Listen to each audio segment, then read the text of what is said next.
नमस्कार। हमारे एक शुभचिंतक से एक प्रश्न आया है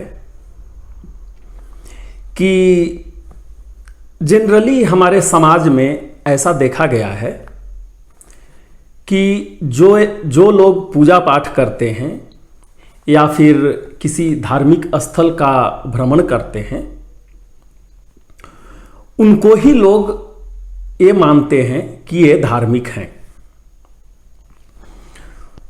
तो जो लोग पूजा पाठ नहीं करते हैं या फिर धार्मिक स्थल का भ्रमण नहीं करते हैं, तो क्या वे लोग धार्मिक नहीं हैं? इस तरह का एक प्रश्न आया है हमारे एक शुभचिंतक के द्वारा। तो आज हम उसी के विषय में बात करेंगे। तो यह तो बात बिल्कुल सत्य है, मतलब हमारे समाज में ऐसी धारणा है। अगर किसी को हम देख लेते हैं कि कोई व्यक्ति बराबर मंदिर जाता हो, सुबह शाम पूजा पाठ करता हो, तो जनरली हम लोग उनको धार्मिक होने का प्रमाण मानते हैं। हम लोग बोलते हैं कि हाँ, वो व्यक्ति काफी धार्मिक है। और यह कोई एक धर्म विशेष से जुड़ा हुआ नहीं है, ये हर एक धर्म में यही धारणा है, चाहे वो किसी भी धर्म से ताल्लुक रखते हो। तो हम बात को आगे बढ़ाएं, उसके पहले हमारे जो कुछ विद्वान लोग जो थे पहले, उनका क्या मानना है ये धर्म और अधर्म के बारे में, पहले हम लोग उसको बात कर लेते हैं। तो पहला हम उदाहरण ले रहे हैं हमारे गोस्वामी तुलसीदास जी का। वे धर्म और अधर्म को किस तरीके से उन्होंने इसका वर्णन किया है। तो उनका एक चौपाई है जो है, परहित सरिस धर्म नहीं भाई, पर पीड़ा सम नहीं अधमाई। मतलब परहित मतलब दूसरे का हित से बड़ा कोई धर्म नहीं है, और पर पीड़ा मतलब अगर हम किसी दूसरे को कष्ट पहुंचा रहे हैं तो उससे बड़ा कोई अधर्म नहीं है। देखिए, यहां पे तुलसीदास जी पूजा पाठ के बारे में वर्णन नहीं किए। यहां पर वे यही बोले कि दूसरे को मदद करना, दूसरे के बारे में हित सोचना, अहित न सोचना, हित सोचना ही धर्म है, और दूसरे को कष्ट देना ही अधर्म है। यह हमारे तुलसीदास जी का मानना है। हम दूसरा उदाहरण और ले रहे हैं, यह है वेद व्यास जी का। उनका क्या मानना है? जैसा कि हम सब जानते हैं कि जितने भी पुराण हैं ये उन्हीं के द्वारा लिखा हुआ है। तो उसमें एक श्लोक है, उसमें वर्णन है कि अष्टादश पुराणेषु व्यासस्य वचनम द्वयम, परोपकाराय पुण्याय पापाय परपीडनम।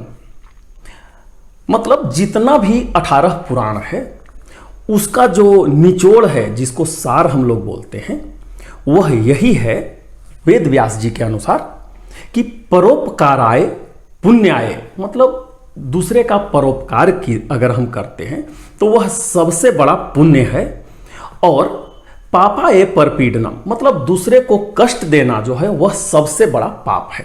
देखिए, यहां पर भी वो यही बोल रहे हैं। यहां पर पुण्य जो है वह धर्म का प्रतीक है, और पाप जो है वह अधर्म का प्रतीक है। तो ऐसे बहुत सारे उदाहरण हैं, परंतु हम यहां पे 2 उदाहरण यहां पर हम आपके लिए लिए हैं। ये दोनों में से मतलब किसी ने भी यह नहीं बोला है कि जो पूजा पाठ करेंगे वही सिर्फ धार्मिक होंगे। ठीक है, तो ये तो हो गए हमारे महापुरुषों ने क्या बोला है धर्म और अधर्म के विषय में।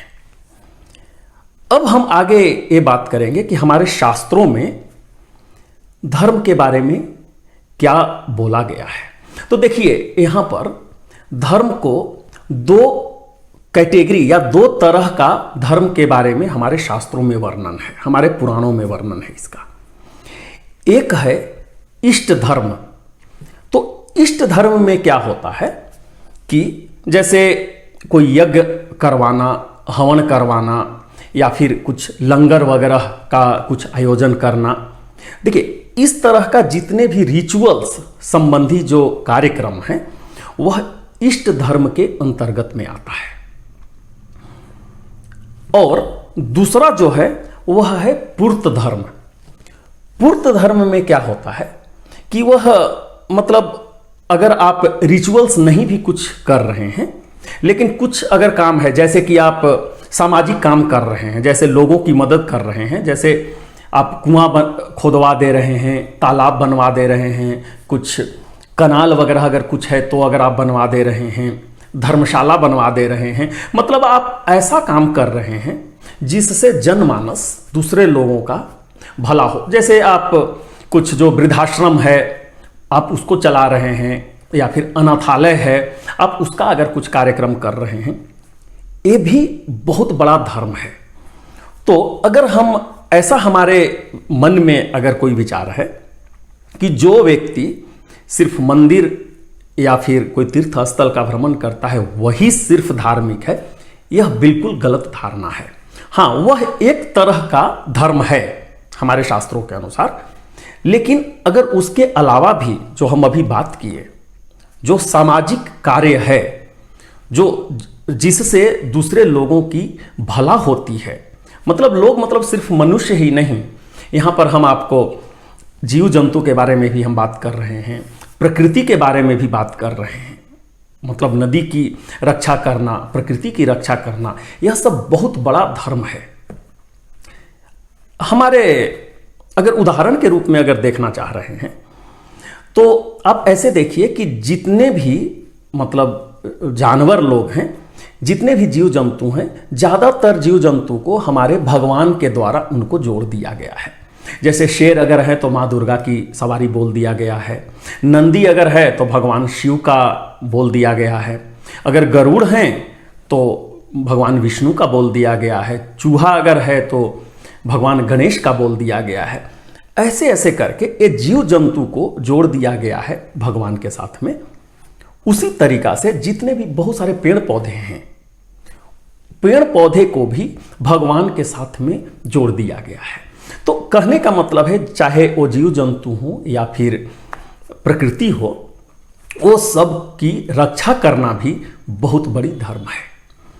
तो हम उम्मीद करते हैं कि यह जो एक कंसर्न था, प्रश्न आया था कि क्या जो पूजा पाठ करते हैं वही धार्मिक है, ऐसा नहीं है। वो भी हैं, एक तरह का धर्म वो अपना कर रहे हैं। उसके अलावा भी जो लोग हैं जो कि बाकी काम, जो सामाजिक काम कर रहे हैं, वे सब भी बहुत बड़े धार्मिक हैं। तो हम उम्मीद करते हैं कि ये आपको ये मेरा विषय पसंद आया होगा। और अगर आपके मन में किसी तरह का कुछ प्रश्न है तो आप हमारे कमेंट सेक्शन में जाकर के प्रश्न लिखिए, हम उसका उत्तर देने का कोशिश करेंगे।